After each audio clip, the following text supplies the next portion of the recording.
participación de esta sesión. Bienvenido, Pastor Richard. Este es nuestro conferencista invitado y bueno, estamos completamente en sus manos, Pastor. Ahí tiene en la pantalla al lado izquierdo las preguntas que han hecho los hermanos, pero al lado derecho una categorización que hemos trabajado, digamos, reuniendo las temáticas de las preguntas. Si usted observa, por ejemplo, en la parte que dice, por decir algo, teorías de la creación, usted puede ver, por ejemplo, en el punto 1.1 que dice descendencia de los primeros hijos de Adán y el resto de los humanos, y dice entre corchetes 3, 11 y 13. Quiere decir que esas tres preguntas que están al lado izquierdo, la tercera, la 11 y la 13, son tres preguntas sobre esa temática. Entonces, el número que está entre cada corchete es el número de la pregunta que el hermano o que algún hermano ha hecho al lado izquierdo. Algunas se reúnen varias. Por ejemplo, en el 4.3 es la pregunta 8 y la 16. En el punto 4.4 es la pregunta 10 y la 19. Y el último, que es el 4.7, es una pregunta que acabó de hacer la hermana Marta Mantilla, de que si es machista la Biblia. Entonces, adelante, Pastor, tiene siempre varias preguntitas por abordar. Luis Fernando, un momentico, perdón. Al final de lo que acabas de exponer allí, está también una pregunta que se agregó sobre los pasajes oscuros y oscuros. Ah, sí, aquí está, sí, la explicación es correcta, sí, de por qué están los pasajes oscuros y los pasajes espurios y cómo se deben asumir. Ok. Bueno, mis amados, ¿me escuchan bien? Perfecto, Sí, fuerte y claro. Bueno, primero que todo, gracias por la invitación, gracias por la deferencia, por la confianza y sobre todo recibir la invitación después de haber estado aquí el pastor Cosme Damián Vivas. Eso es un desafío bastante grande. Él es mi profesor, pastor, mentor y amigo cercano. En verdad hemos compartido muchas experiencias juntos con nuestras familias, aún desde el año 92 que llegué aquí al seminario y él era el rector en esa época. De manera que le doy la gloria al Señor por esta invitación. En segundo lugar, mis amados, por ser yo un pupilo, por así decirlo, del pastor Damián, pues reconozco obviamente la ventaja enorme en conocimiento y experiencia que tiene el pastor Damián sobre cualquiera que pueda lograr o haber logrado hasta este punto en persona.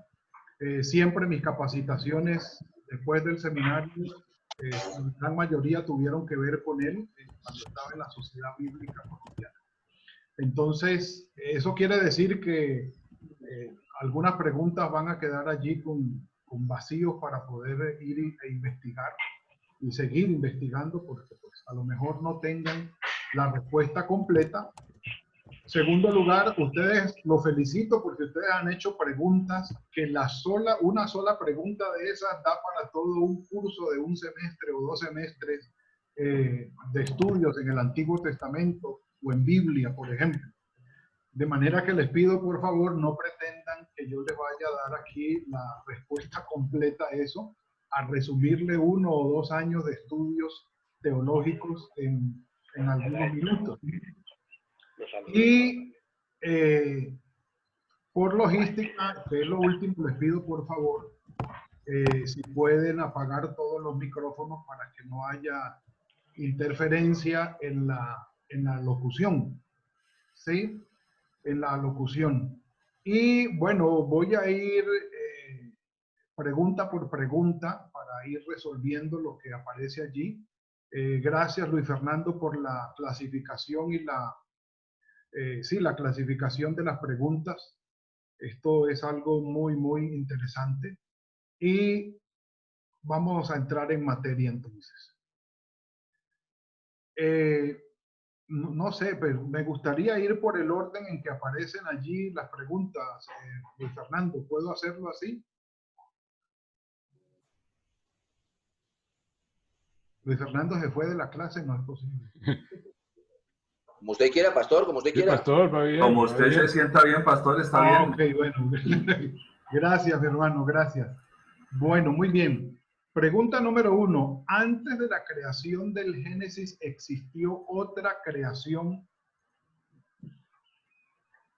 humana? Bueno, aquí están poniendo algo de... antes de la creación de Génesis existió otra creación humana, vegetal o animal. El estudio de los, por un lado, de los expertos en Antiguo Testamento, por ejemplo, este señor, Esteban Boz, este señor que ustedes ven aquí, Esteban Boz, solamente este libro lo dedica a él al Génesis, y entiendo yo que es Génesis del 1 al 11. Solamente Génesis del 1 al 11 generó este tomo que aparece allí de Esteban Boz. Entonces, hay que abordar la pregunta desde el punto de vista bíblico y desde el punto de vista científico, diciendo lo siguiente. No esperemos que haya respuestas científicas en un libro teológico o eminentemente teológico. Es decir, no vamos a encontrar a lo mejor congruencia científica, congruencia cronológica en cuanto a la historia o a los procederes de allí, porque es un libro teológico, el libro de Génesis, sobre todo del 1 al 11. Entonces, encontrar respuestas científicas allí no lo vamos a hacer, no lo vamos a hacer. Lo único que menciona el texto es: en el principio creó Dios los cielos y la tierra, y estaba todo desordenado y vacío. Realmente hablando aquí, la tierra estaba desordenada y vacía, y las tinieblas estaban sobre la faz del abismo, y el Espíritu de Dios se movía sobre la faz de las aguas. Lo que han calificado algunos teólogos como el caos preexistente antes del principio de la creación, o antes de comenzar nosotros a entrar en la cronología de la historia humana. ¿Qué existía antes de eso? Un caos. ¿Existía alguna vida vegetal, animal o humana? Bíblicamente hablando, no. Porque se supone con la intervención de Dios fue que esto vino a existir. La creación ex nihilo, es decir, Dios creó de la nada. Baraj, el término baraj significa crear o creación ex nihilo, y entonces teológica y bíblicamente hablando, esto fue lo que vino a dar existencia a la vida vegetal, animal, humana, y a todo lo que es los astros como tal de la creación. Entonces, a la pregunta número uno, ¿existió alguna vida humana, vegetal y animal? No, no muestra la Biblia evidencia de eso.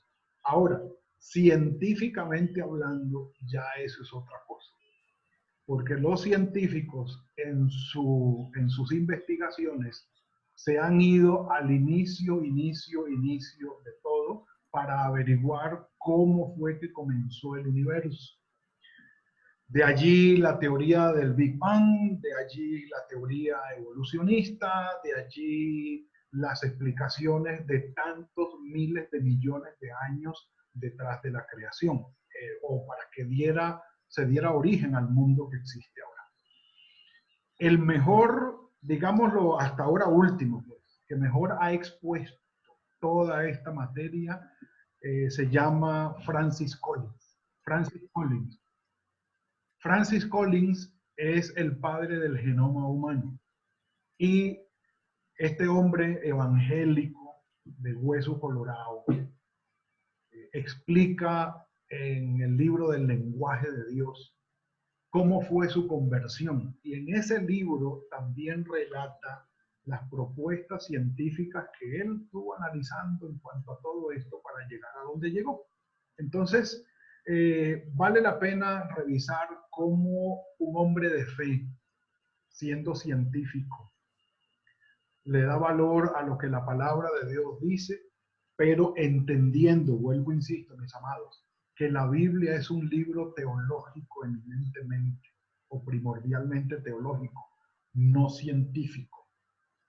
La Biblia da las propuestas diciendo lo que existe vino de Dios. ¿Cuál fue el proceso? Se encargarán los científicos de hacerlo, si llegan a saberlo o no, pero está en la potestad del Señor.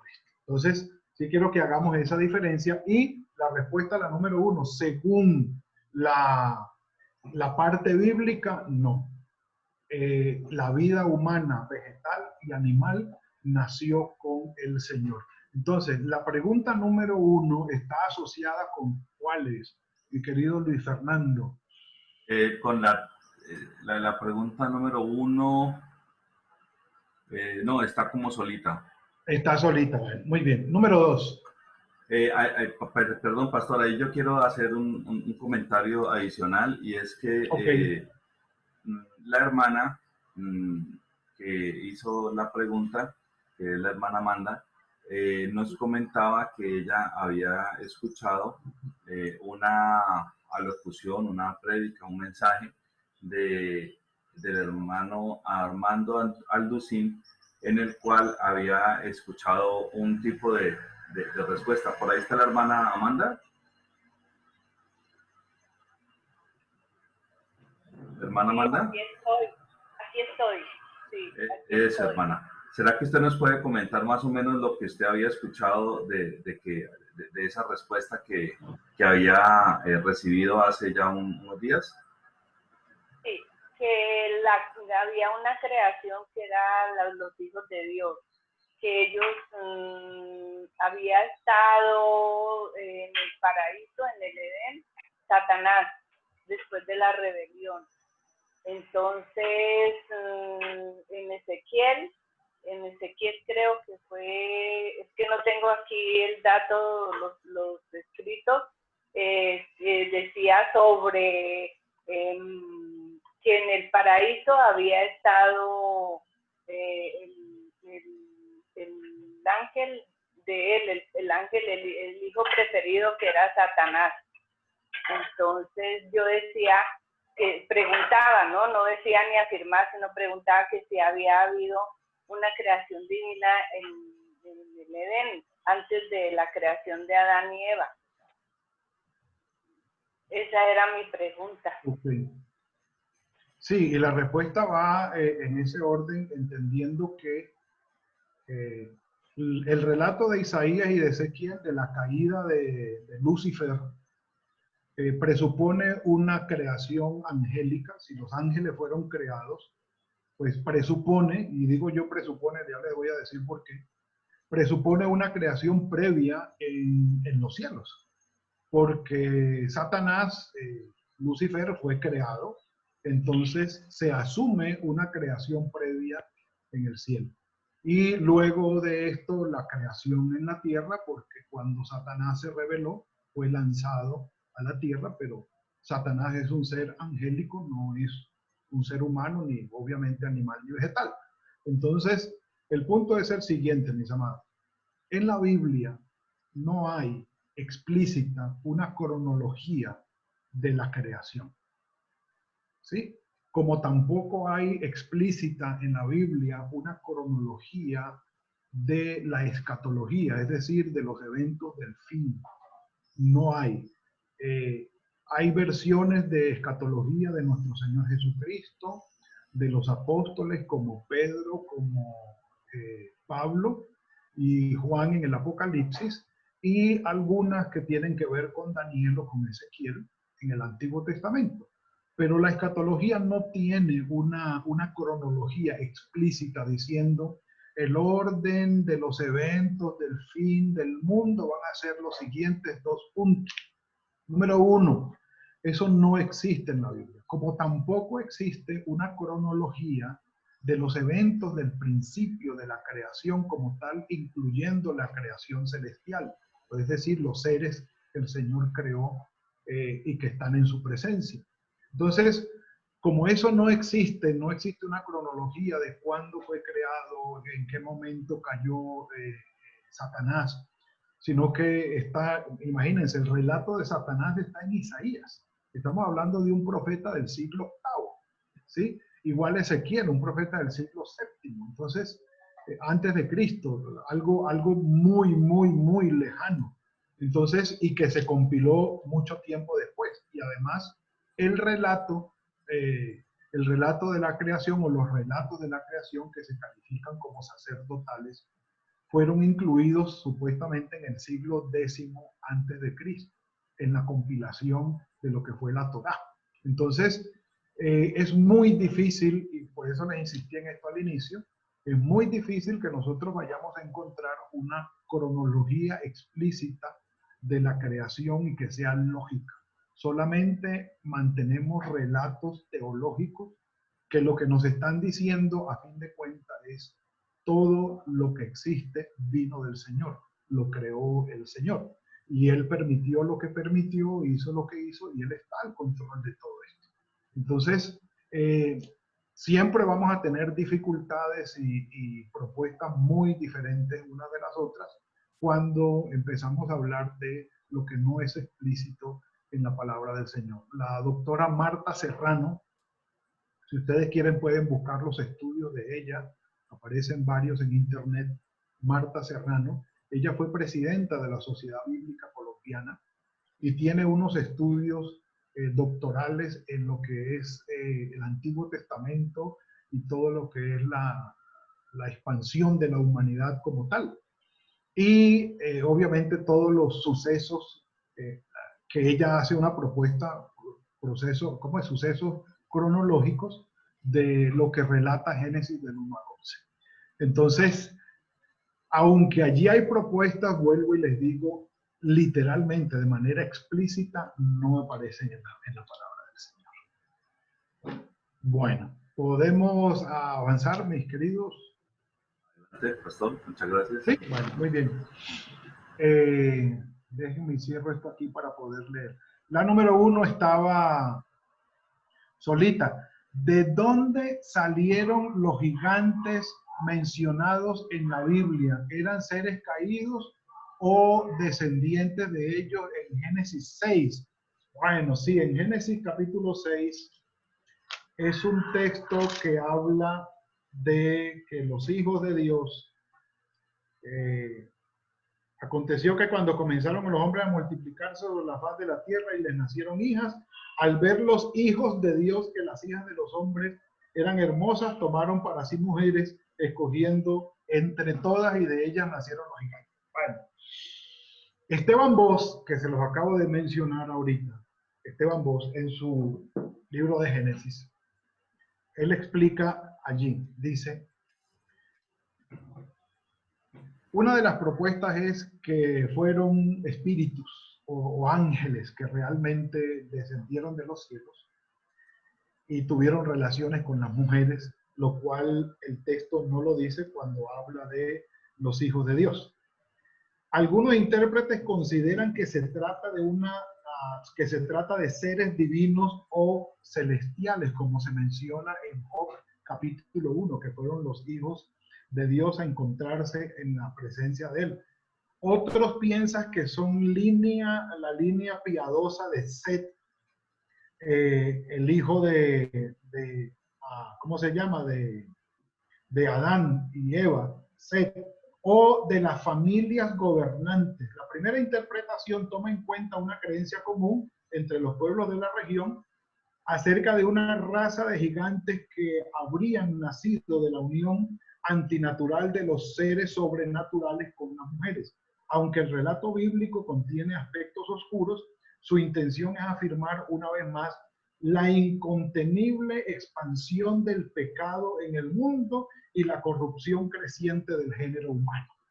Por eso acabo de leer esto.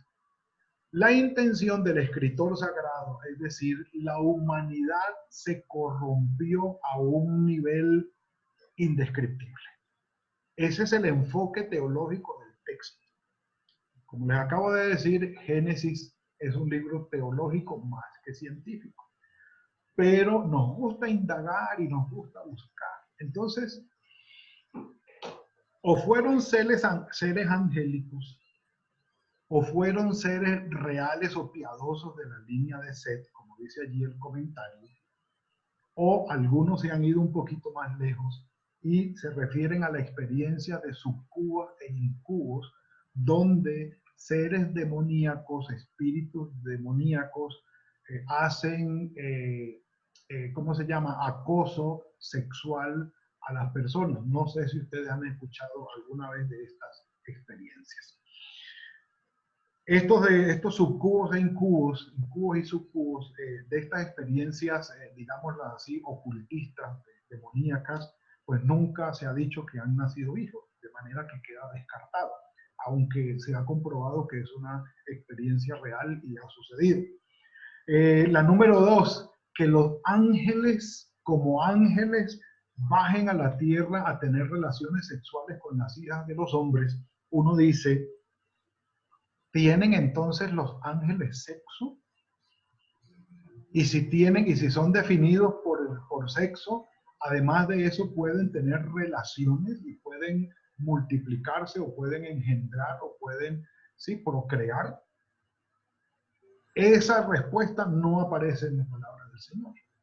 Entonces, por lo que no aparece en la palabra del Señor y no se ha dado la experiencia o no se muestra la experiencia como tal, solamente, no sé si recuerdan el relato de Lot.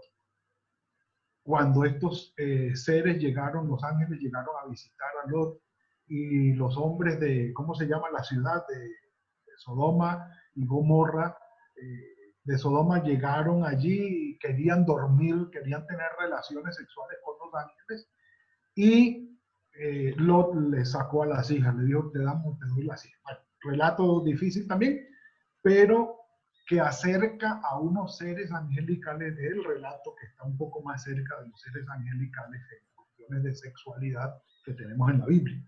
De resto no aparece ninguno, ¿ves?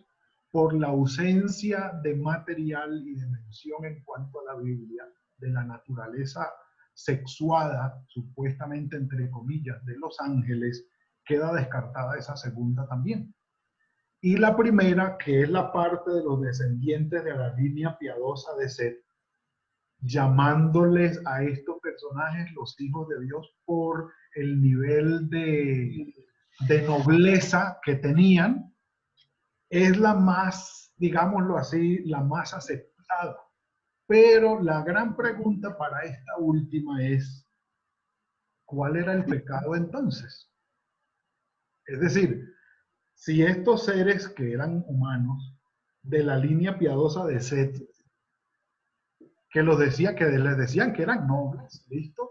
Y les llamaban hijos de Dios por el nivel de nobleza que tenían. ¿Cuál era el pecado en cuanto a unirse con las hijas de los hombres? ¿Okay? Entonces, mis queridos, queda allí la gran interrogante. ¿A qué se referían?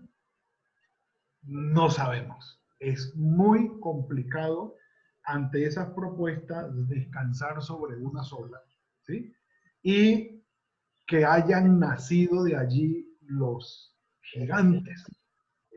Sigue siendo uno de los pasajes muy, muy, muy oscuros en cuanto a relatos del Génesis como tal, por cuanto es muy difícil llegar a una explicación, ¿cómo les diría yo?, convincente, satisfactoria para decir, concuerda, porque para nosotros tiene que haber lógica. ¿Alguien tiene el micrófono abierto, por favor? Entonces, para nosotros tiene que haber lógica y como no encontramos una lógica satisfactoria, pues es muy difícil acoplarnos a una de las propuestas que hay. Así que, mis amados, muy buena pregunta, pero esa es la situación de esa respuesta que damos allí.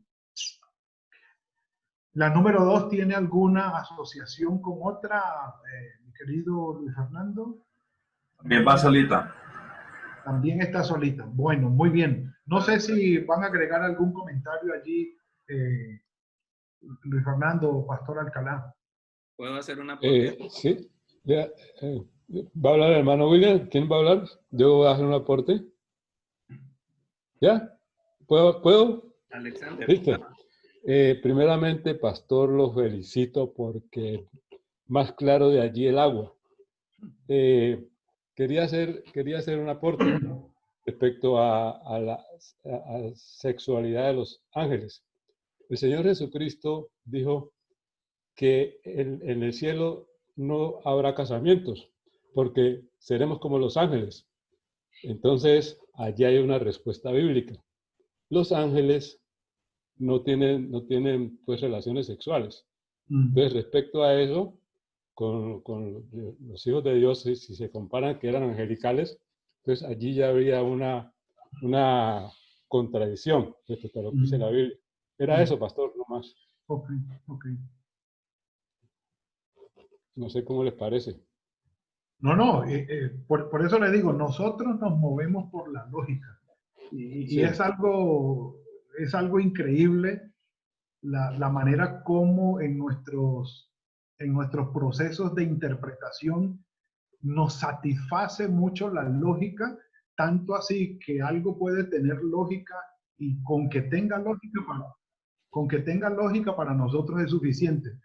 A veces no nos interesa tanto si es verdad o es mentira. Es decir, si está bíblicamente o doctrinalmente correcto o no. Si tiene lógica, el impacto es tal que aún con la lógica nos pasamos por encima de la verdad. ¿Por qué digo esto? Porque en la palabra del Señor tenemos que darle cabida, validez o gran valor a lo que son los misterios. Los misterios, es decir, no lo podemos saber, queda más allá de nuestra comprensión. No hay suficientes elementos para juzgar y definir. Entonces, a nosotros nos queda picando y haciendo falta la lógica satisfactoria. Entonces, ahí tenemos dificultades. Pastor. No sé quién más tenía la palabra, perdón. Aló, ¿me escuchan? ¿Me escuchan? Ah, sí, Alex. Perdón, rápidamente que ya me voy a desconectar. Hay un tema muy importante que hay que tener en cuenta respecto de todos los mitos y leyendas que se manejan y se tienen alrededor de ciertos eventos en el Antiguo Testamento. Y es que al momento de llegar la ley, el Señor es muy claro en decir que no se hagan imagen de lo que está arriba en el cielo, ni abajo en la tierra, ni en las aguas debajo de la tierra. Precisamente por ese mismo sentido de que da mucha especulación a todo lo que ellos tampoco vieron, pero que les fue revelado, pero no explicado. En ese momento y alrededor de los pueblos existía mucha idolatría por las mismas historias, las mismas leyendas. Entonces, eso desencadenó en la idolatría. Todas las historias, leyendas y las especulaciones respecto de la creación, los seres fantásticos y espirituales o celestiales. De ahí que en la ley el Señor solo se presenta como un solo Dios y al único que deben adorar sin tener en cuenta todas esas otras leyendas, no porque no existan o el Señor no las haya revelado, sino que no son dignas de adoración o de interpretación libre. Buen punto. Gracias, Alex. Eso es correcto. El hermano Ever tenía la mano levantada. Gracias. Yo estaba leyendo aquí algo que no me dejó, no quedó muy claro para mí y el pastor es muy fuerte en eso. Creo que es una palabra del hebreo de pronto. Dice Nefilim. Y no sé si Nefilim son unos estudiosos del tema o son pues una interpretación de gigantes de la que hace mención la Biblia. No sé, el pastor sabe algo del tema, Nefilim. Me dejó como con expectativa y sin claridad. Ajá, ¿te refieres a cuál texto? Hablando de Génesis 6:4, no habla de Nefilim, pero el comentario de Henry Matthews me habla del tema. Génesis 6:4, donde habla básicamente de gigantes, pastor. Había gigantes en la tierra en aquellos días. Okay. Y un comentario de mi Biblia habla de Nefilim del hebreo. Dice que muchos han interpretado esto diciendo que los ángeles, básicamente lo que usted dijo ahora, se casaron con seres humanos y pero fueron una raza mixta. Entonces no me dice si me dice si está confirmando o está afirmando o está negando con los Nefilim el tema de los gigantes. Sí, ese es el tema, es la palabra Nefilim son el plural de gigantes. Es el sustantivo para gigantes. Ese es el nombre y está en plural. Aquí estoy revisando una versión en hebreo. Y sí, los Nefilim se refiere a los gigantes. Claro. Y es literalmente, o sea, gente de tamaño enorme. O sea, no es, o sea, la palabra no tiene nada de misterioso. ¿Sí? Es la palabra en hebreo para gigantes. Nefilim es la terminación im en hebreo es para plural y sí, es para gigantes. Es literal lo que dice allí.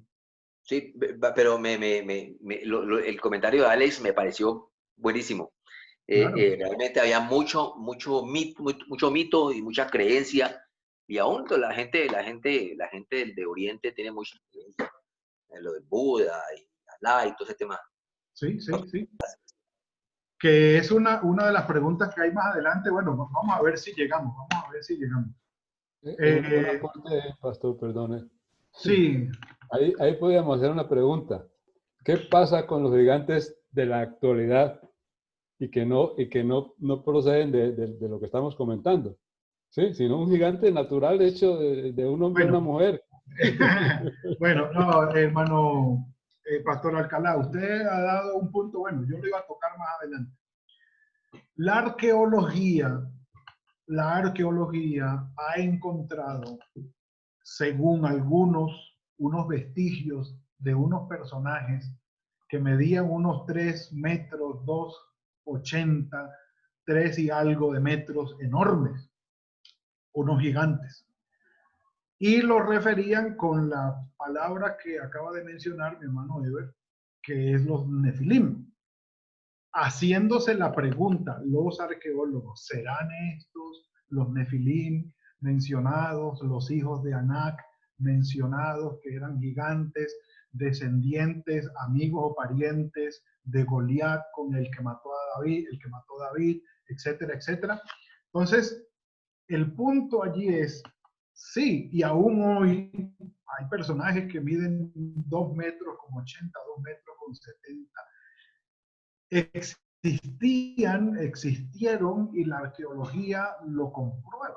O sea, sí, y cuando obviamente se examina el ADN de ellos, son absolutamente seres humanos.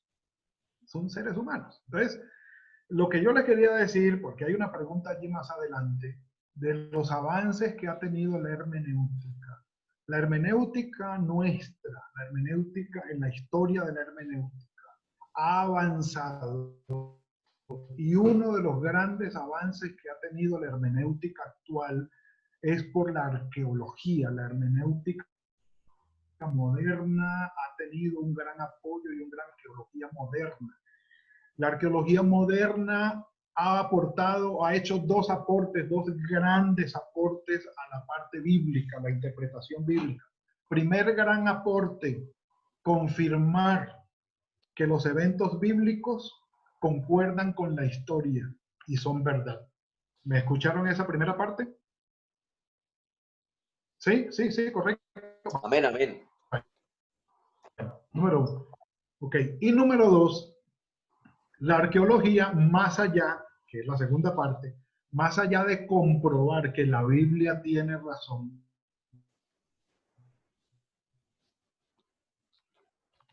en cuanto a todo que menciona y todo esto, es decir, que tiene relación con la historia universal, revisando los registros de Egipto, de Mesopotamia o de Irak, de Irán, de Asiria, de todos los imperios, todos esos imperios que tuvieron relación con el pueblo de Israel y que son mencionados allí, ellos han corroborado esto diciendo es verdad.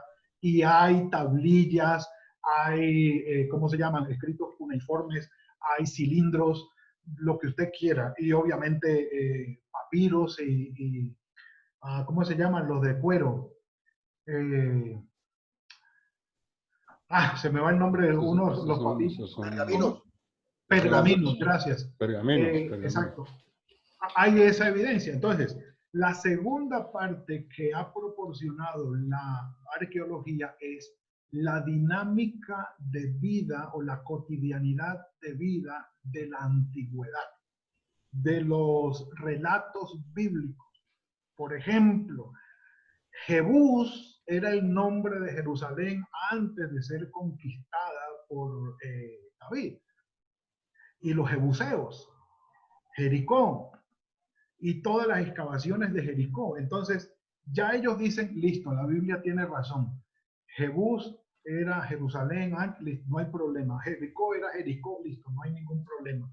Hay evidencia de la conquista, listo, no hay ningún problema con eso. Ahora vamos a investigar todos los detalles para ver cómo era la vida y la cotidianidad de vida de la gente de Jericó, de la gente de Jerusalén, de la Pentápolis filistea, de todo lo que era la Franja de Gaza, todo lo que era Egipto, los beduinos, cómo era arqueológicamente hablando que ellos vivían. Y oh, sorpresa, se han dado cuenta que también en eso la Biblia tiene razón. Tanto así que ese tipo, esa forma de arqueología, esa segunda forma de arqueología, ha venido a enriquecer las interpretaciones del texto junto con los descubrimientos lingüísticos en los textos después de los rollos del Mar Muerto.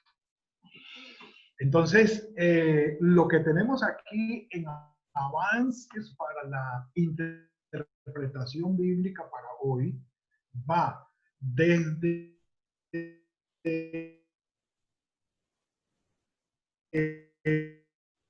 los relatos, la forma alegórica, literalista y que tuvieron, pasando por el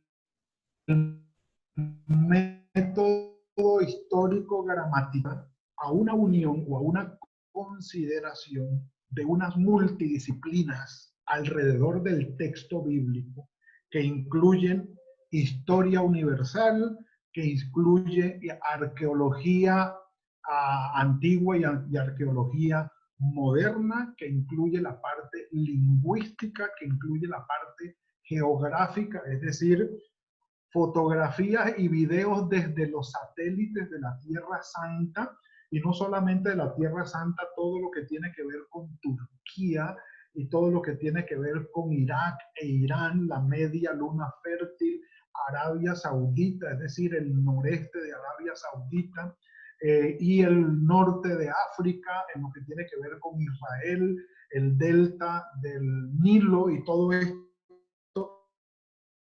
Todas estas fotografías y videos desde los satélites no estaban antes. Entonces, todas estas disciplinas modernas apoyan a la interpretación bíblica y a la comprensión bíblica de una manera extraordinaria. Ahora, que en la diáspora, después del año 70, cuando Jerusalén fue destruida, que literalmente se perdieron muchos pergaminos y papiros y escritos, por ejemplo, la carta a la Odisea, que es una de las evidencias claras en la Biblia, sí.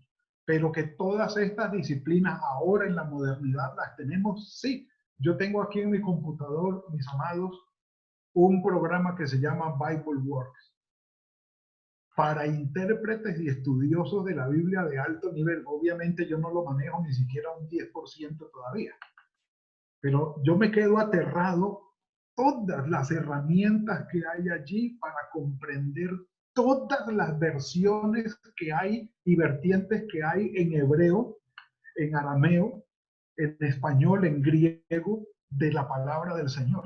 Y todas las herramientas que ponen allí para la interpretación. Eso es algo increíble. Entonces, todo esto ha aportado en la historia de la interpretación a lo que nosotros tenemos ahora. Estudiosos y científicos han llegado a conocer la palabra del Señor. Y ellos dicen lo siguiente: lo que nosotros ponemos en duda y queremos que la ciencia lo confirme, empezamos a confirmarlo, pero nos damos cuenta que Dios está sentado esperándonos hace rato, según la palabra de Él, en el resultado final. Y no da risa y le damos la gloria al Señor. Entonces, mis amados, esto es algo extraordinario. A la pregunta esta de la interpretación bíblica, de cómo se ha desarrollado, pues sí, el desarrollo ha sido visible y obviamente abrumador, porque cada vez hay más descubrimientos, más propuestas científicas, más aportes científicos que comprueban que la palabra de Dios es verdad. Y los científicos, aparte de darle veracidad o apoyarlo con esa certificación, aparte de eso, aportan una serie de elementos que nos ayudan a comprender mejor la vida tanto del escritor como del escritor sagrado, como del de los recepcionistas los receptores de la palabra, ¿sí? Como la manera como podemos nosotros recibir la palabra hoy. No sé qué pregunta era esa, pero por la pregunta que me hicieron me fui para allá.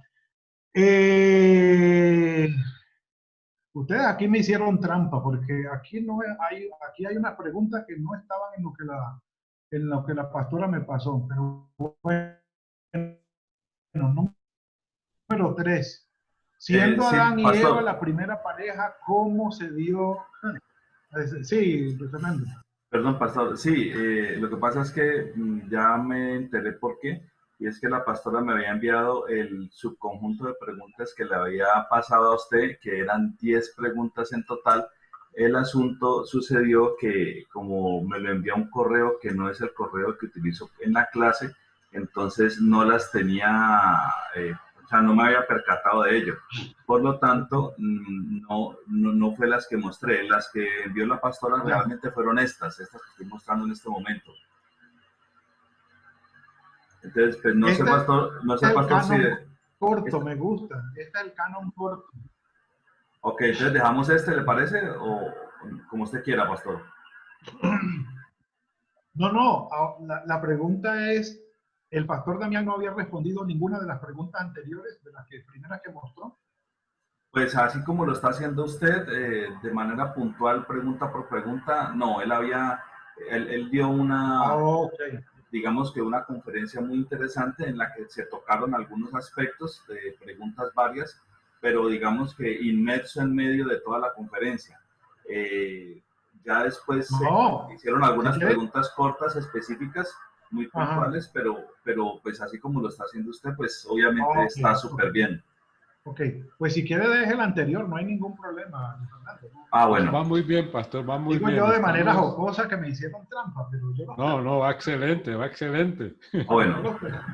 Ok, entonces ahí la regresión anterior. Se la inventa.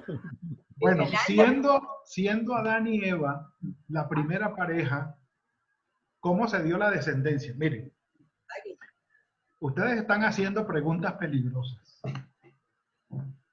Esas preguntas son peligrosas. Y les voy a decir por qué. Perdón, pastor, esa es la hermanita Amanda. Esa es la hermanita Amanda. Todas preguntaban de la hermana Amanda. La perdonamos. No, pero está bien, está bien. Perdón, el pastor me conoce, que yo soy inquieta. Sí. Y a él, yo soy muy respetuosa de la palabra de Dios y me encanta como me explica el pastor Richard. Me encanta porque él sabe mucho y él es muy claro y preciso. Sí. Pastor. Bendito sea el Señor. Gracias, Amandita. Muy buena esa, hermana Amanda. Pero obviamente, no, yo se los digo porque, miren, es una de las preguntas, por calificarlas de alguna manera fastidiosas. Y fastidiosas es porque tocan un punto difícil para los inclusive, no solamente los del Evangelio ortodoxo, sino los judíos ortodoxos. ¿Por qué? Porque si decimos Adán y Eva fueron los primeros y los dos únicos, les nació a Caín y Abel, y fueron los 4 únicos, y Caín mató a Abel, quedaron los 3 únicos. ¿Por qué Dios tuvo que ponerle una marca a Caín para que el que lo encontrara no lo matara?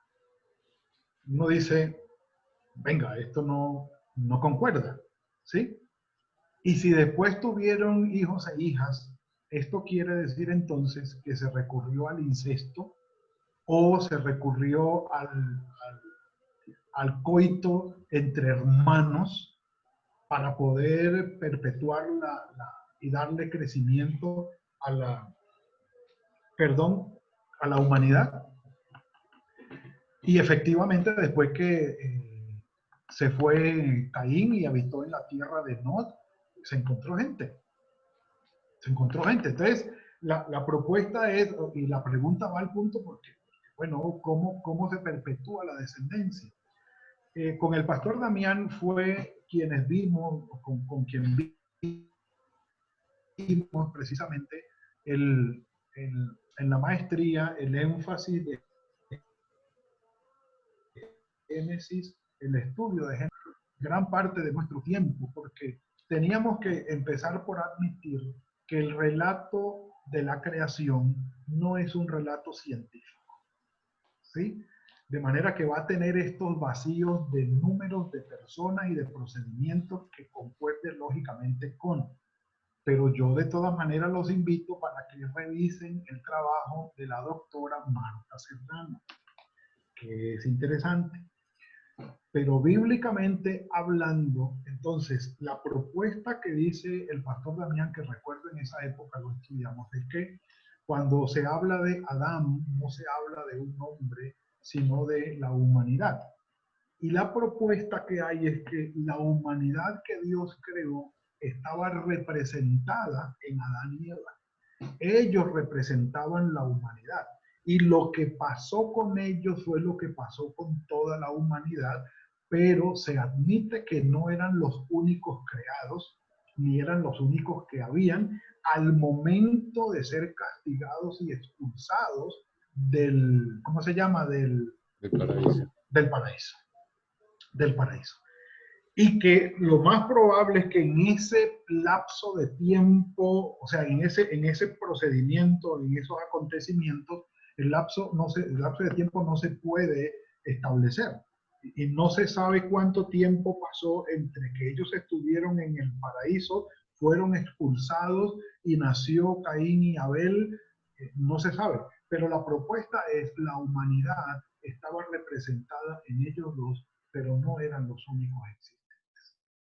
Aparte de eso, hay una propuesta arqueológica que le vuela los sesos a uno. Y es la siguiente, arqueológica. Hay casi 300 civilizaciones alrededor del mundo, con casi 300 relatos, es decir, una por cada una de las civilizaciones, un relato por cada civilización, que contienen los relatos de Noé, diciendo que ellos conocen que hubo un hombre que tuvo 3 hijos, que con sus esposas, que construyó un barco, que construyó un arca, que construyó una nave, que construyó una bote para navegar, que allí metió algunos animales y metió a su familia y se salvó de un gran cataclismo universal. Civilizaciones alrededor del mundo tienen la mención de Noé y lo que pasó con sus hijos y el diluvio universal. Entonces, cuando esto pasa, uno dice, ¿cómo llegó todo esto allá? ¿Cómo llegó todo esto allá? Entonces, el relato, digamos, una de las respuestas lógicas, como yo les digo, que uno siempre busca respuestas lógicas para eso, está exactamente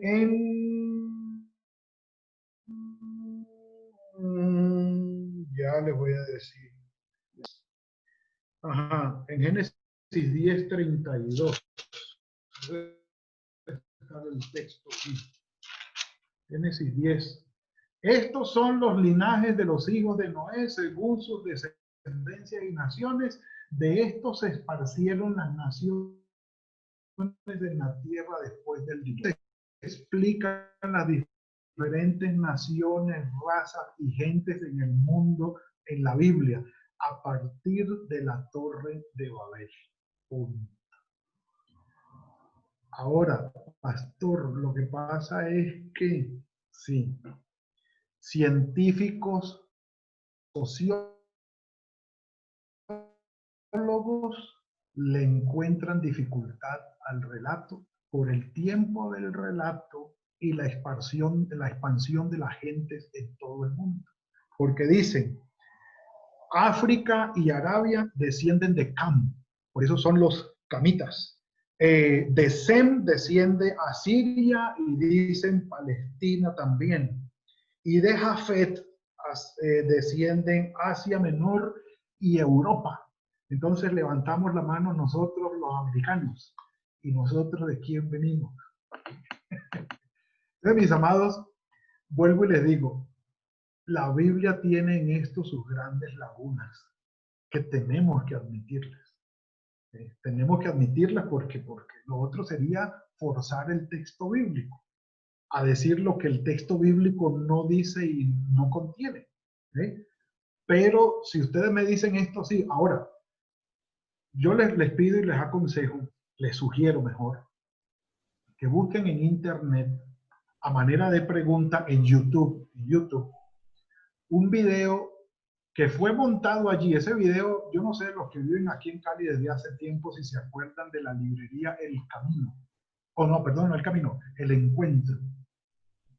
Claro. Bueno, ustedes se acuerdan de, creo que era de apellido Cardona, Cardona, Fernando Cardona. Exactamente. El dueño, muy querido el hombre. Doña Clavedis, es la vendedora. Clavedis. Paseo La Quinta, sí. A Ever Carrillo, pregúntenle hasta de esta señora Feijó. Él la conoció. Muchas gracias, pastor. El hombre tenía allí unos videos que llamaron poderosamente mi atención en aquella época, VHS, imagínense, que decían, existió un diluvio universal. Y yo, ¿qué pasó con el Arca del Pacto? ¿Realmente existió el Arca del Pacto? Eran una serie de videos con unas preguntas, era una serie de videos, y este pechito se hizo a la tarea de buscarlos, de comprarlos, de lo que fuera. Pero ahora resulta que están en YouTube. ¿Existió un diluvio universal? Búsquenlo en YouTube para que ustedes vean. Otra, ¿existió el arca de Noé o qué pasó con el arca de Noé? Y lo interesante es que los videos no son evangélicos así de hecho de cualquier manera, no. Son estudios o resultados de estudios científicos puestos en videos y en documentales, donde explica científicamente cómo fue que ocurrió el diluvio universal. Y oh sorpresa, la gran coincidencia que tiene, cómo calza perfectamente con el relato del diluvio de Génesis. ¿Cuál es la explicación de que las demás naciones o tantas civilizaciones alrededor del mundo tengan ese relato? Obviamente no con el mismo nivel de detalle que el relato de Noé, de algunos grandes faltantes y otros con algunos relatos un poco más parecidos que exactos. Allí en el video hablan de que la Biblia dice que se abrieron las fuentes de la tierra y se desplomaron las fuentes de los cielos, por cuanto había una capa que rodeaba la tierra, haciendo el efecto invernadero, una capa de nubes y de agua, y todo eso se precipitó a la tierra, y debajo de las capas tectónicas en la tierra había una gran presión de agua por salir, que salió en primer lugar, y la presión elevó el chorro, dice, a 30 kilómetros hacia lo alto. Y eso hizo que se precipitara el agua que estaba allí. Y la presión hacia arriba de 30 kilómetros corrió las placas tectónicas. Y no fue solamente el diluvio, sino un cataclismo que hubo en la tierra. Estoy hablando de nivel científico. Ustedes buscan esto en la Biblia y no está. Los científicos son los que han traído toda esta explicación, solamente diciendo, claro, la Biblia dice que se abrieron las fuentes de la tierra y que se abrieron las fuentes de los cielos. Entonces todo esto ocurrió. ¿Por qué hago toda esta unión para responder esto, mis amados? La distribución de la población en el mundo bíblicamente no se le puede rastrear. La Biblia dice, a partir del diluvio y de lo que pasó con Noé, de allí se generaron todas. Exactamente cómo pasó, no sabemos. Lo que preguntan es, o sea que pudo haber sobrevivientes al diluvio en otras civilizaciones y en otros lugares del planeta. Miren, yo les digo algo, mis amados. Los científicos que van a la palabra del Señor, buscando en realidad que todo concuerde, se hacen unas preguntas que para nosotros son, yo digo a veces ofensivas,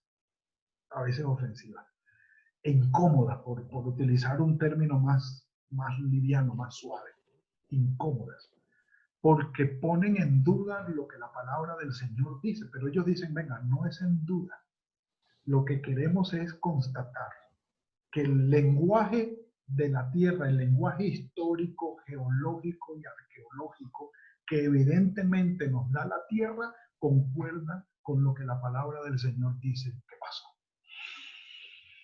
¿Ves? Allí les digo, mis amados, que tiene uno que amarrarse los pantalones de la fe y de la razón y del amor que le tenemos al Señor y a su palabra para entender que Él soberanamente ha estado actuando en la historia, y todo esto, lo que habla de la parte de la descendencia, de las civilizaciones en el mundo, de la actual distribución de los continentes, todo lo que hay fue fruto de lo que pasó. Entonces viene el gran lío, y aquí vuelvo y les dejo otro. Hay quienes optan por el planeta joven. El planeta joven tiene 5.000, ¿en qué año judío estamos? 5.780, creo que es, o 781. Vamos a cumplir ahora en septiembre. 5.781 años dicen los judíos que tiene el planeta. Porque le preguntamos al rabino Gabriel Minkovich, hermano, estos 5.000, ¿desde cuándo? Ellos dicen, los rabinos de la antigüedad dicen desde la creación. Dios comenzó en el 5.781 para el 5.781. Quiere decir que este planeta es joven. Ah, venga. Pero, ¿y los dinosaurios y todo el petróleo, toda la parte vegetal y animal que quedó sepultada? Eso se necesitan millones de años para que salga el petróleo, ¿no? Los científicos han comprobado que se puede hacer petróleo, puede generar petróleo con menos años, con mucho menos años, explicando los 5.780 años de edad del planeta. Joven, es decir, que la Tierra todavía está caliente.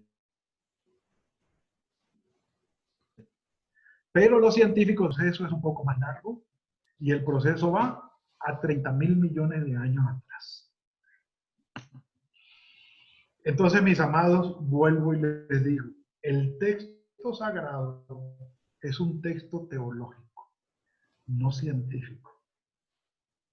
De plano que allí vamos a encontrar unas lagunas científicas, lógicas, que no nos van a dar explicación a una satisfacción que nosotros queremos. Dentro de esas, lo que dice allí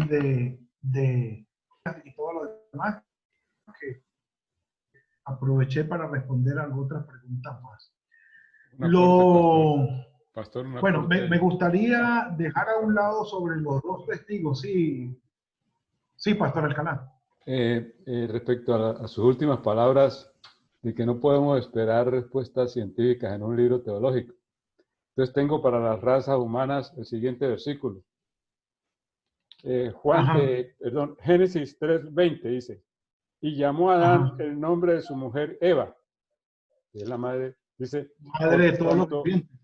Sí, ella era madre de todos los vivientes. Ahí tenemos la respuesta teológica a las inquietudes científicas. Exacto, exacto.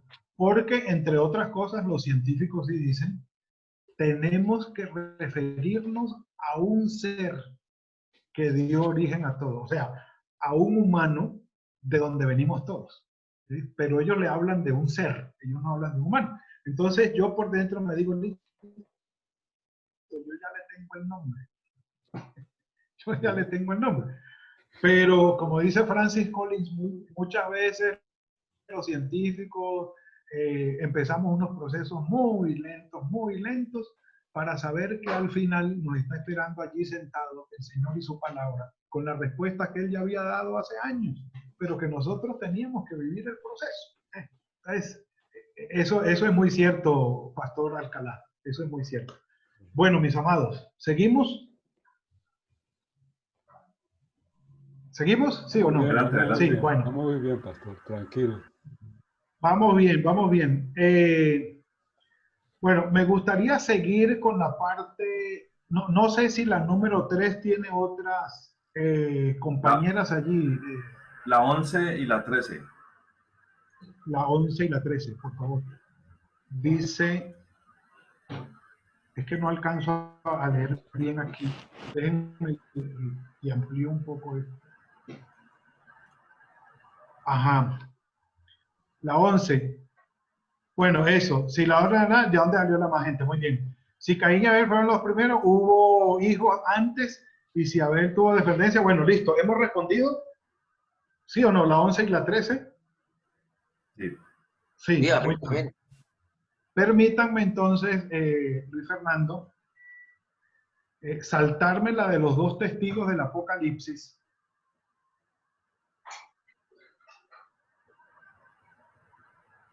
Y seguir, creo que con la de el tiempo del silencio. Bueno, para lo de... Y bueno, préstame los libros que van a estar en los verdes que están en el... Les recomiendo para todo lo que tiene que ver con la literatura apocalíptica, mis amados, les recomiendo un autor que ya está muy viejito él, lo he citado en algunas ocasiones, un teólogo, biblista y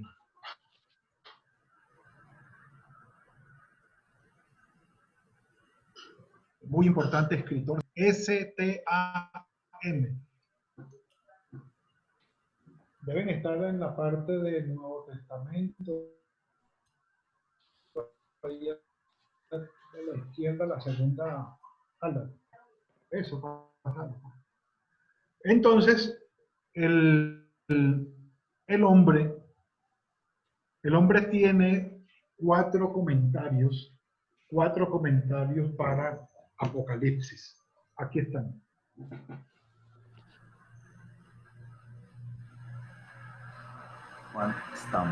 Juan Stam. Exacto. No, pero eso es Fernando. Profesional y teológicamente y bíblicamente hablando, ¿cómo? Bueno, el hombre es un norteamericano nacionalizado costarricense, vive en Costa Rica, muy amigo del pastor Harold Segura, que muchos de ustedes conocen, son muy íntimos, muy cercanos, de sus familias inclusive, y ya está bastante entrado en edad el pastor, pues le dicen el pastor Juan Stam. El último escrito que él sacó es de la pandemia, creo que es Jesús y la pandemia. Eso fue un escrito muy corto que el hombre sacó, interesante, en cuanto a la pandemia.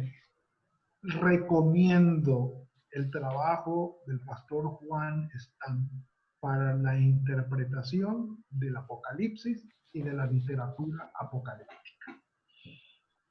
Lo recomiendo. ¿Por qué?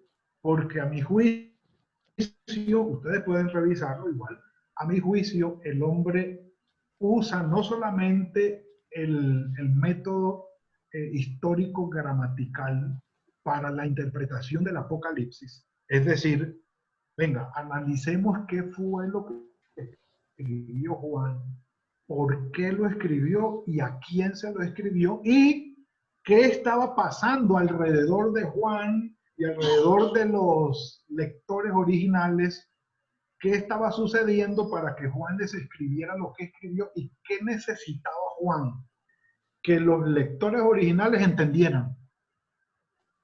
Entonces, me encanta el trabajo del pastor Juan Stan, por eso, porque es muy sincero, muy real, muy objetivo en la propuesta de interpretación bíblica partiendo de qué fue lo que se escribió, por qué se escribió, a quién y qué estaban viviendo, lo que estaba pasando y qué estaban entendiendo ellos, para luego entonces traer a nosotros la propuesta de aplicación del libro de Apocalipsis en este caso.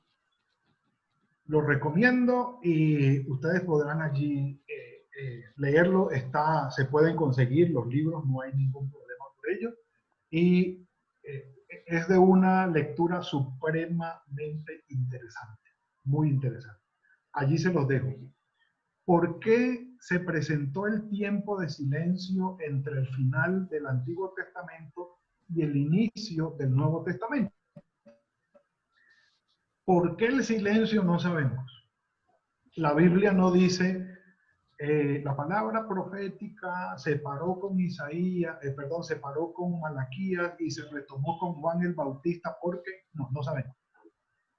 Lo cierto es que se le llaman los 400 años de silencio, ¿sí? Es decir, del cuarto siglo antes de Cristo a Juan el Bautista, primer año de nuestra era cristiana, porque entre Malaquías, que fue el que cerró, digámoslo así, el canon profético del Antiguo Testamento, y Juan el Bautista, hay los 400 años aproximados entre ellos dos. ¿Por qué menciono a Juan el Bautista? Porque fue el último profeta del tipo del Antiguo Testamento que se reveló, anunciando a nuestro Señor Jesucristo. No hubo entre esos 400 años voz profética de la calidad de Malaquías, Jeremías, Isaías, Habacuc, todos los profetas menores, todos los mayores. No hubo entre Malaquías y Juan el Bautista un profeta como ellos. ¿Por qué se paró? Ahora la Biblia no lo dice, pero cuando uno empieza a mirar la historia, uno encuentra el texto de Gálatas, creo que es 5:14, si no mal recuerdo. El texto de Gálatas 5:14, aquí estoy citando de memoria.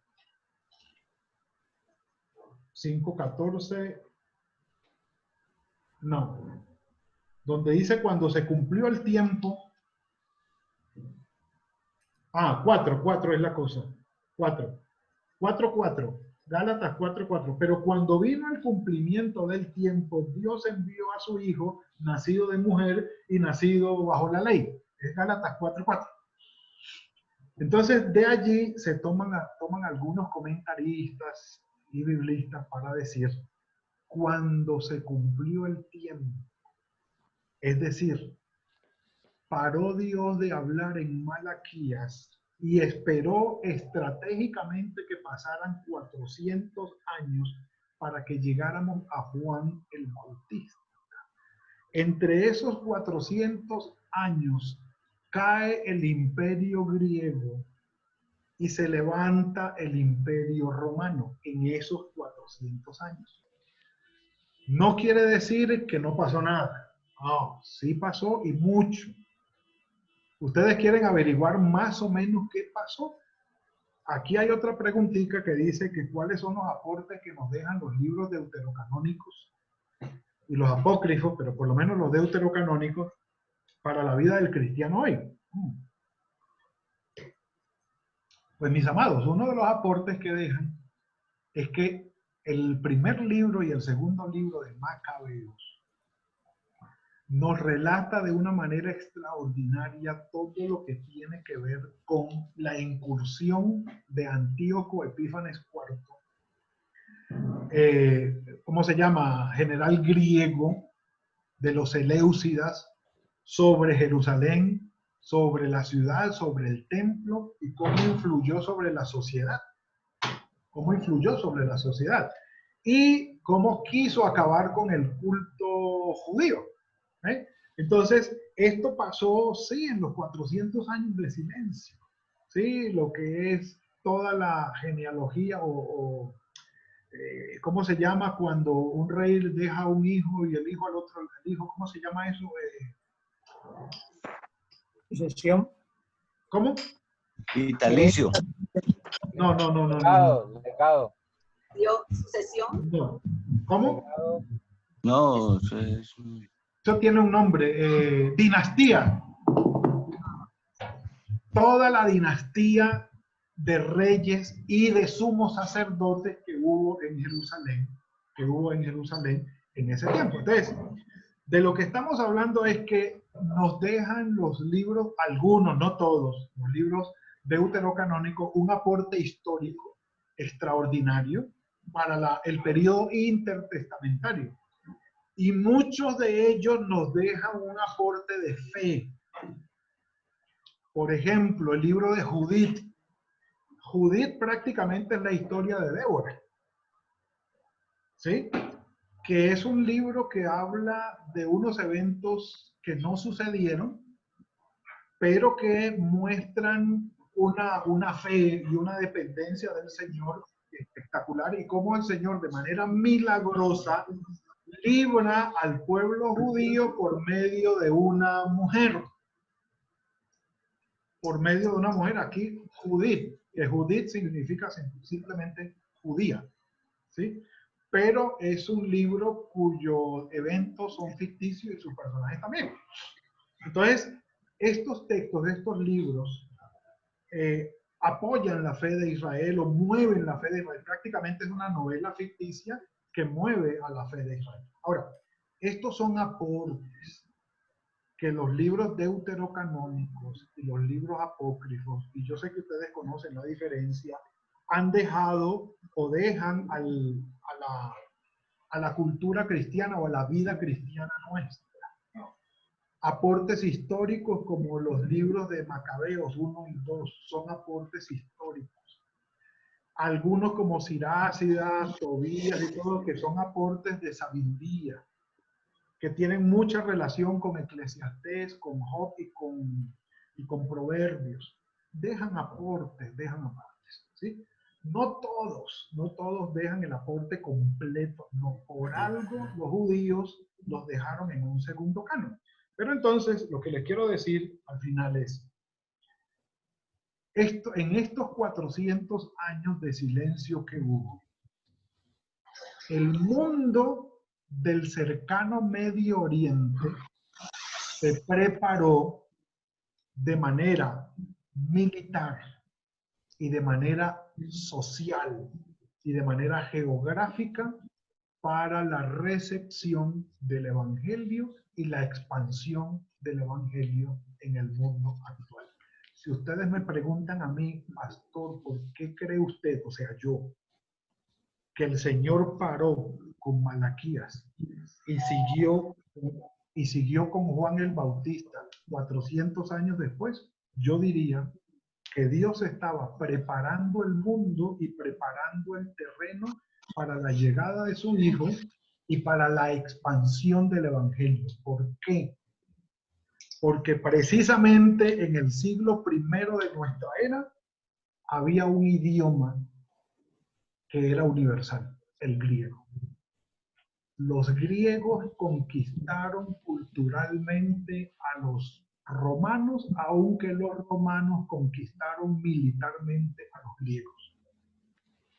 Espero que me hayan entendido. Entonces, la cultura la marcaba el idioma griego. Roma aportó las carreteras. ¿Se acuerdan de aquel dicho que todos los caminos conducen a Roma? Bueno, Roma se encargó de construir un sistema de carreteras que le permitieran mantener unido el imperio y atender lo más rápido posible cualquier emergencia. De allí el dicho, todos los caminos conducen a Roma por el sistema de carreteras que había puesto Roma. Entonces, el idioma griego, las carreteras de Roma y la fe que había puesto Israel, que los había llevado finalmente a la tierra, y la intervención romana en Jerusalén para dispersar a los cristianos, creó el ambiente perfecto para que llegara el Señor Jesucristo, muriera bajo la cruz romana y sus seguidores, sus discípulos evangélicos, tomaran el mensaje del evangelio y lo esparcieran lo más rápido posible, al punto que estaban estos romanos anonadados diciendo: estos que trastornaron a Jerusalén ahora trastornan el mundo. Es decir, el ambiente político, sociopolítico estaba perfecto para la llegada de nuestro Señor Jesucristo, su muerte como murió y la manera como fue distribuido el evangelio a partir de allí. Diría yo, por eso hubo que esperar 400 años, por eso. Pero que hubo silencio absoluto, no. Hay un librito que se los recomiendo, es cortico, no es muy largo, que se llama Los 400 años de silencio, periodo intertestamentario, un librito chiquitico. Lo fui a buscar y no lo encontré, no lo tenía a la mano allí en mi biblioteca, pero extraordinario, extraordinario. Y si ustedes quieren leer más o menos lo que pasó, el valor histórico, óiganme bien, histórico, de los libros de Macabeos nos hablan de ese periodo. Entonces,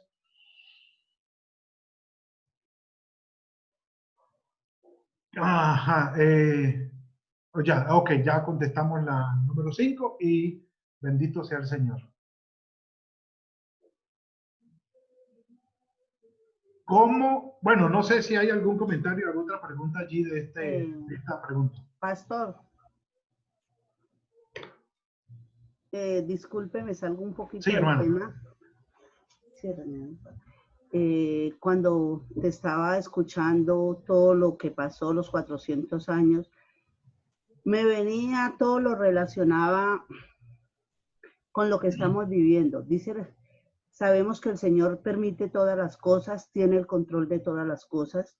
A Él nada se le ha salido de sus manos. Nos está preparando el Señor con la pandemia para nosotros los cristianos, los creyentes, los que llevamos la palabra de salvación a otros. Para prepararnos, es un momento para la preparación de nosotros, incurrir también a las redes sociales, porque estamos en un tiempo de la tecnología. Y tal vez la iglesia no estábamos como mirando eso, ¿no? Muchas veces que la tecnología, ¿a cuántas partes nos llega? Me venía ese pensamiento. Listo, hermana Marta. Miren, los judíos eran cerrados en su idioma. En su idioma. Les tocó aprender a hablar griego. Tanto así que Ptolomeo Filadelfo II, en Alejandría, en Egipto, en el norte de Egipto, él mandó a traducir todos los libros sagrados judíos del hebreo al griego. Y de allí, ustedes saben, nació la Septuaginta. Estamos hablando del 280 a.C. De manera que los judíos, sin quererlo, les tocó hablar y aprender a hablar griego. Y cuando llegó el Señor Jesucristo, hablaban griego, obviamente hablaban hebreo, hablaban griego, arameo y latín, por lo menos, malo, cualquier, por decir un término, cualquier cristiano de a pie del siglo I de nuestra era cristiana, hablaba 4 idiomas. Y aunque les doliera en el alma, tuvieron que aprender a hablar griego, porque eso era lo que, tanto así que el hebreo estuvo a punto de morir, y no es un idioma muerto porque lo retomaron obviamente para hablar allí el idioma moderno y por la lectura de la ley en la sinagoga. Pero sí, cada evento, por ejemplo como este de 400 años de silencio, les dejó tremendas lecciones, pero también tremendos cambios en la vida del pueblo judío, al punto tal que dicen, ahora les digo, que en esos 400 años nacieron los Hasidim, que fueron los fariseos. En esos 400 años se consolidaron los fariseos, que fueron en últimas quienes instigaron a la muerte de nuestro Señor Jesucristo, porque ellos decían lo siguiente: si Dios nos mandó al exilio por no cumplir la ley, ahora nosotros, los fariseos, vamos a interpretar la ley, la vamos a desmenuzar y la vamos a cumplir al pie de la letra, a rajatabla, punto por punto, porque este castigo que nos dio no nos vuelve a pasar. Pero para ellos fue una gran controversia entender que estaban buscando cumplir más y más la ley, y vino Roma y les puso la sandalia encima, por no decir la bota, porque no tenían bota y no sandalia. Entonces ellos no entendían y le achacaban esto a los infieles, a los que estaban dentro del pueblo, que no cumplían la ley, etc. Pero sí, cada evento como este de los 400 años, el Señor nos prepara, o el Señor los preparó para algo diferente. ¿Nos está preparando hoy para algo diferente? Definitivamente sí. Bueno, la última, mis amados. Bueno, no sé si esa tiene alguna relación, mi querido Luis Fernando. No, pastor, esa 5. Está solita, ¿verdad? Solita. Perfecto. Bueno, la número 8 ya la evacuamos. Tenía compañero con la 16.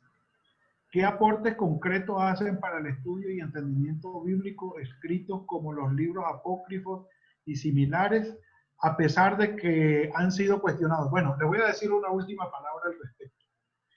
En el año 2001 al 2003 o 2005 más o menos, no, 2004, en el seminario manejé la cátedra de deuterocanónicos y la cátedra de apócrifos del Antiguo Testamento.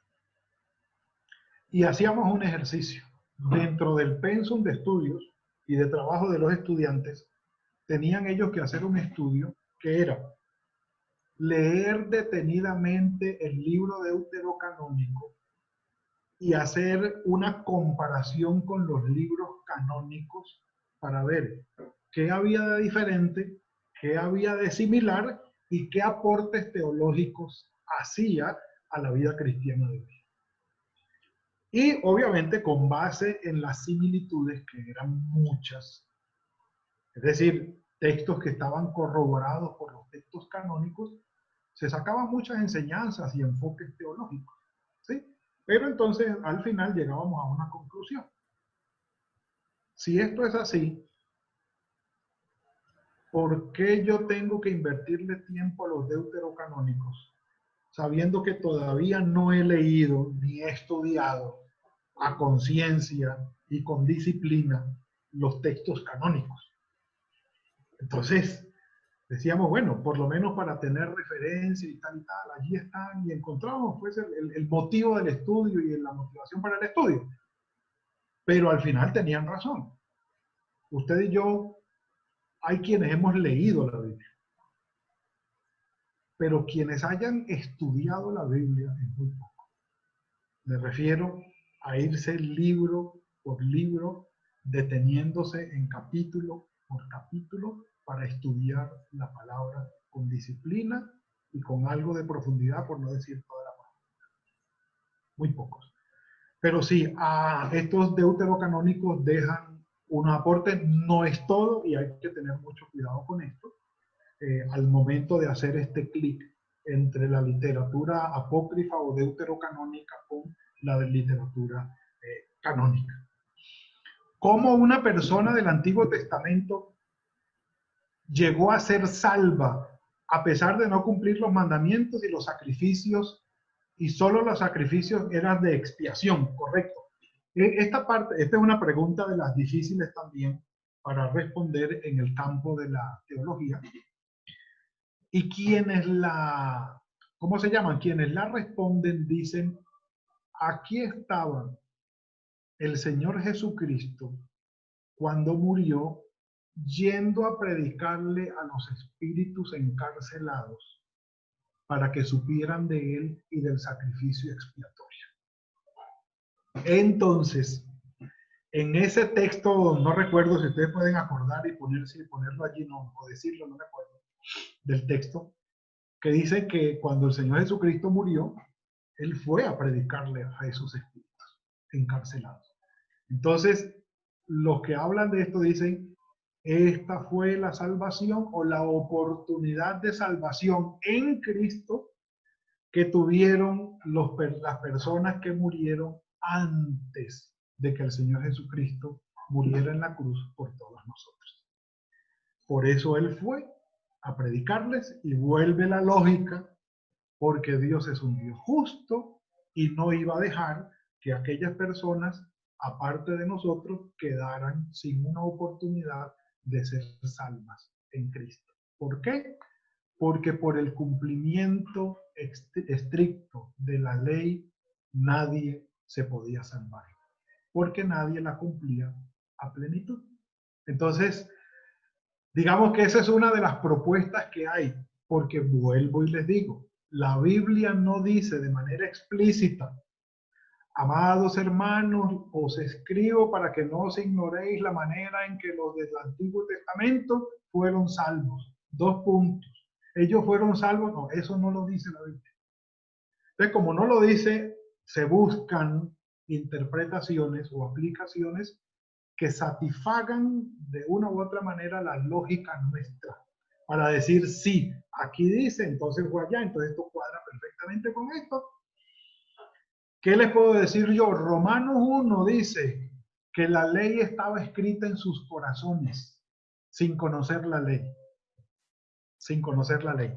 Entonces hay otros que dicen, no, todos ellos van a ser juzgados por el Señor por el nivel de responsabilidad y de conocimiento que tienen. La ley fue escrita en sus corazones, dice Romanos capítulo 1, y ellos van a ser juzgados de acuerdo con lo que conocieron. El que conoció mucho es muy responsable y será juzgado por lo mucho que conoce.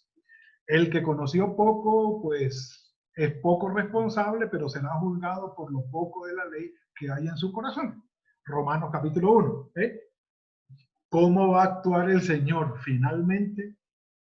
No sabemos. Amanecerá y veremos, mis queridos amados, porque vuelvo y les digo, no hay una explicación explícita en el texto sagrado. Y allí yo los llamo a ustedes a una reflexión. Indaguemos, investiguemos, leamos seria y detenidamente la palabra del Señor.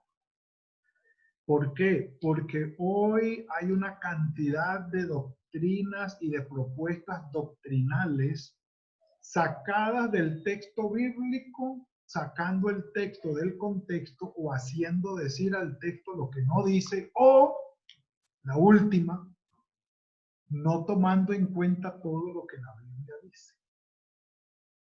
Y allí sí que hay dificultad. ¿Ves? Por ejemplo, en el relato del éxodo de la salida del pueblo de Israel de Egipto, el texto sagrado dice que Dios endureció el corazón del faraón. Y más adelante dice que el faraón endureció su corazón. Entonces, pastor, Dios endurece el corazón de unos y emblandece o ¿cómo es? Ablanda el corazón de otros. Las dos cosas. Dios toma el corazón de una persona porque Él es soberano. Y si lo quiere endurecer, lo endurece. Y si lo quiere hacer blando, lo hace blando porque Él es Dios. Sin embargo, también, aparte de que Él puede y lo hace, también se autolimita y le deja al ser humano que tome decisiones para que él sea responsable por sus acciones. ¿Veis? Cuando hablemos de este tipo de doctrinas y de estudios, mis amados, tengan en cuenta toda la palabra del Señor, todo el consejo de Dios. ¿Por qué? Porque tenemos que llegar a un punto. O la Biblia se contradice Mire, aquí está diciendo que endureció el corazón del faraón. Y aquí está diciendo que no, que fue el faraón el que endureció su corazón. Pues miren, la Biblia se contradice y es desechada por eso. Entonces dice, no, no, no. Las dos cosas. Las dos cosas. Dios en algunos casos endurece el corazón y en otros deja la responsabilidad al hombre para que tome sus decisiones. Y por ambas el Señor los va a juzgar. Entonces, hay que tener en cuenta todo el consejo de la palabra del Señor. Mis amados, gracias por la invitación. Esto fue patrocinado por Palabra y Café. Que el Señor los bendiga, los guarde. Nos veremos en otra ocasión. Lamento que no hayamos podido resolver todo esto. Nos ponemos de acuerdo para otra sesión más adelante para que podamos resolverla. Ok, pastor, muchas gracias. Esa otra sesión pues la conversamos entonces. No nos disgustaríamos si fuera dentro de 8 días, pero usted es el que nos dice cuándo puede. No, déjenme respirar un poquito y por ahí entre 1 o 2 domingos, o sea, sigan con la, ¿cómo se llama? Con el pensum. Sí, correcto. Ok. Y usted y yo nos vamos poniendo de acuerdo, pero no me le aumenten más a las preguntas. Ahí están bien. Ahí están bien. Bueno, hay que dejarlo que tome cafecito, pastor. Okay. Bueno, hermanos, no sé si hay algo. Pero muchas gracias. Excelente, pastor. Muy bien. La iglesia con Richard. Excelente. Yo sí sabía. El honor es mío. El honor es mío. Lo que pasa, pastor, es que todos los días dan una pregunta, entonces toca sacarlas. Ay, Juan. Gracias, pastor. Bueno, que el Señor lo bendiga. Gracias, pastor. Gracias. Yo le guarde, pastor. Yo sabía que él nos iba a despejar muchas dudas, porque lo conozco hace 22 años y he estado caminando con él. Amén. Gracias, pastor. Dios le guarde. Amén. Bueno. Gracias, pastor. Gracias. Bueno, hermanos, entonces el pastor ya se acaba de desconectar. Estuve pintando de verde las preguntas que el pastor fue contestando. Así que como ustedes observan, ya pues hay bastantes en verdes. Hay otras en negro, que son las que digamos no ha abordado aún. Y pues bueno, sería ya esperar a que él nos diga cuándo, de pronto dentro de 15 o 20 días, no sabemos. Y pues que conservar este documento y ir pintando de verde las que continúan. No sé si les parece bien. Sí, va bien sí, excelente. Resolución de todas las inquietudes. Ahí debemos darle muy equilibrado, muy aterrizado. Eso es lo que necesitamos, una persona con ese discernimiento que Dios le ha dado tanto bíblicamente como pues, científicamente, históricamente. Él es una persona muy versada. Ya yo le había dicho al hermano Luis Fernando que pues desde lo que lo conozco a él hace ratico, es una persona muy investigadora, muy leído, ustedes vieron, pues ahí queda confirmado, ¿correcto? O sea, no lo cocinan con cualquier agua cruda. Ok. El hermano Darío Malulanda le tiene levantada la mano, adelante. Hermanos, yo les propongo que pues retomar una propuesta que hizo Raúl, creo que fue el domingo anterior. Sería interesante me parece a mí que Luis Fernando nos enviara al correo ese documento que han estado mostrando, para nosotros por nuestra cuenta ir investigando, y ya sea el pastor Richard o cualquier otro invitado que llegue, nosotros, digamos, tener algo preparado. Me parece que eso enriquecería más el conocimiento que queremos adquirir. Ok, o sea, este documento entonces, este que estamos viendo. Sí, ese. Ok. Listo. De hecho, voy a enviárselos a todos así, con lo que está en verde y lo que está en negro, para que tengamos como esa distinción. Esta conferencia queda grabada, ¿cierto, Luis Fernando? Sí, toda la conferencia quedó grabada, pastor. Sí, importante. La pastora María Elena tiene la mano levantada y el hermano Juan Saray. Bueno, que de pronto puede haber sucedido lo mismo, pero fue algo que me gustó, que hubo participación y pudo ampliarse mucho más unas preguntas, aunque allí pues hice la tarea para que no van a decir que no la hice. Pero pues fue bueno, me pareció que se hubiera ampliado y tener algunas participaciones, ¿no? Muy interesantes allí. Entonces, creo que podemos ir estudiando para la próxima y seguir con el pensum, como dijo el pastor. Sí, ok, yo creo que entonces vamos a hacer así, dentro de 8 días lo tomamos otra vez en lo que estábamos, en la parte en que íbamos, y pues bueno, dejamos pendiente para que el pastor nos diga que en qué momento, digamos que va a unirse otra vez en otra sesión y a seguir con las que están en negro. Quiero, digamos, hacer un énfasis muy importante que hizo el pastor.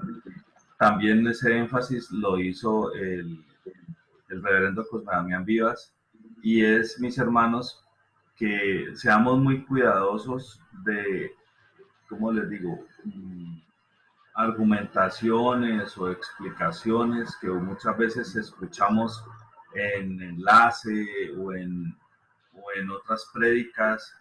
Yo les voy a decir algo, y esto lo digo con mucho respeto para todos los hermanos. Yo le he escuchado unas cosas extrañas a Armando Alducín. Sí. Yo le he escuchado al hermano Armando Alducín unas respuestas a algunos temas. Padre Santo, que Dios me... No me caen en la cabeza algunas cosas, y otras muy buenas también le he escuchado. Entonces, cuando las respuestas comienzan, digamos, a tener especulaciones, eso deja de ser una respuesta bíblica para convertirse en una respuesta, digamos, subjetiva. Sí, subjetiva. Entonces, yo les pido que cuando escuchemos argumentaciones sobre algunos temas que den algunos hermanos, no sé, en televisión o en algunas grabaciones, etcétera, pidámosle al Espíritu Santo que nos ayude a discernir, comparemos todo con lo que dice la palabra y centrémonos mucho en si es algo objetivo o si es una apreciación de la persona que está dando la explicación, porque es importante. De hecho, esta clase tiene como objetivo que vamos un poquito entrenando esa característica, porque hay respuestas que dan donde arman unas historias y va a haber uno en sustento bíblico y está forzado, está pero como a la brava. Por una frasecita salen diciendo un montón de cosas que no dice realmente esa frase. Entonces, es simplemente un comentario muy importante que cabe dentro de lo que trabajamos en esta clase. Y bueno, que el Señor les bendiga, mis hermanos. No sé si hay algún comentario antes de que oremos y seamos despedidos. Fernando. Adelante, pastora. Sí, yo creo que es importante, sobre todo, este tema y esa interpretación que se hace del Apocalipsis. Ayer tuve la oportunidad de hablar con una hermana y estaba pues atemorizada y ya trastornada hasta la familia porque está diciendo que la vacuna que va a venir del COVID, entonces esa es la marca, ¿no? El chip que nos van a colocar. Y entonces ella está pues la vi con muchos temores, aún tomando decisiones sobre eso. Entonces creo que tenemos que tener mucho cuidado con esa interpretación que hagamos o que escuchemos. Yo, la verdad que hay cosas buenas que tiene enlace, sí, pero realmente todo este tiempo ni siquiera he visto porque tengo el tiempo tan ocupado también. Pero sí hay que tener cuidado con lo que se escucha, ¿no? Y ir a bases. Sí. Luis Fernando. Eso. Sí, adelante, hermana.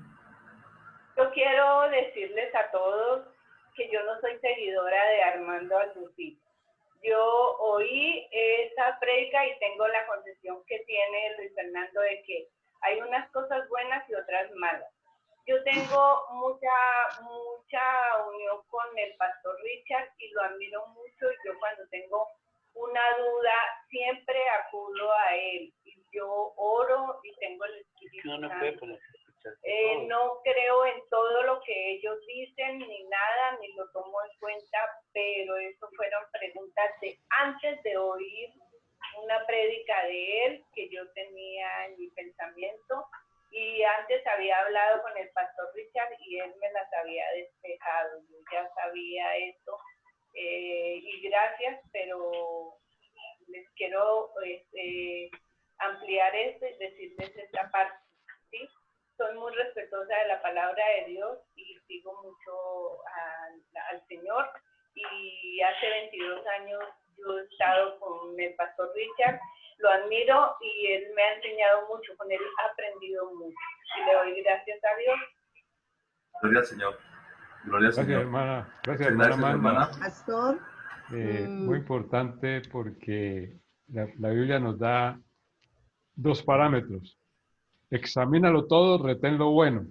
O sea que eso es lo que tenemos que tener en cuenta nosotros ante tanta cuestión de las redes sociales, de los predicadores de distintas denominaciones o vertientes o creencias, ¿no? Entonces, vamos a la Biblia, examínalo y retén lo bueno. ¿Qué dice, hermana? Sí, hermano, quería compartir lo que dijo el hermano Luis Fernando.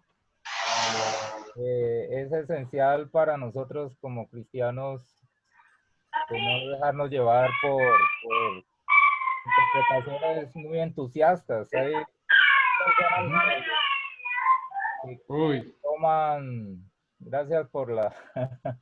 Hay personas que tienen cierta fama y cuando...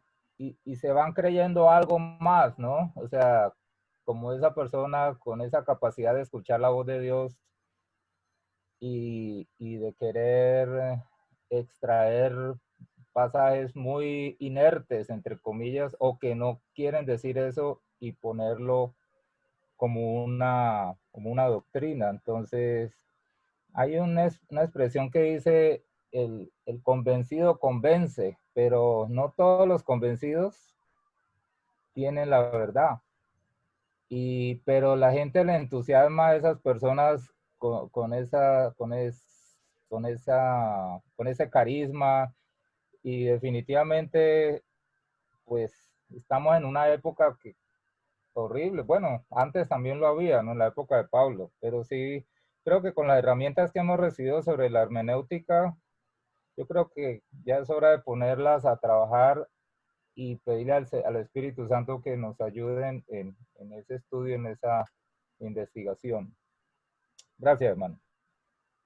También quería agregar, yo alguna vez estuve escuchando al pastor Alducín, hace mucho tiempo, cuando vi que habían esto, ya no lo volví a escuchar, que en la denominación bautista tenemos muy buenos predicadores, muy buenos expositores de la palabra, como está Michelín, como está el pastor Miguel Núñez, MacArthur.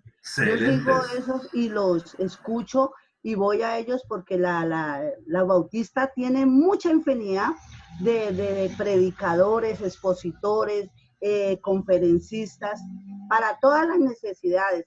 Entonces nosotros vamos y vemos que ellos son muy como vamos nosotros, a la lectura, a la palabra, a no salirse. Entonces, no, con esto no quiero decir que de otra denominación no haya muy buenos predicadores, expositores, pero es como seguir, ¿no? La misma, para que en este estudio queden nosotros más fortalecidos. Yo lo sigo, por lo menos yo me voy, escucho mucho y voy a Michelín, es muy bueno, Michelín es muy bueno, a mí me parece excelente. El pastor Miguel Núñez, MacArthur, me escuchó una Juego Extraño, eso abrió totalmente mis ojos, una conferencia de Juego Extraño, y él tiene el libro, eso fue algo para yo salir donde estaba, fue esa conferencia, de oírlo a él, Juego Extraño, muy bíblicamente pues. Sí, gracias, hermana Marta. Es correcto, son personas muy serias.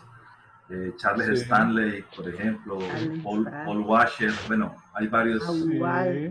Sí, totalmente. Es que como dice la palabra, donde abundó el pecado, sobreabundó la gracia. Entonces, así como hay tanto falso.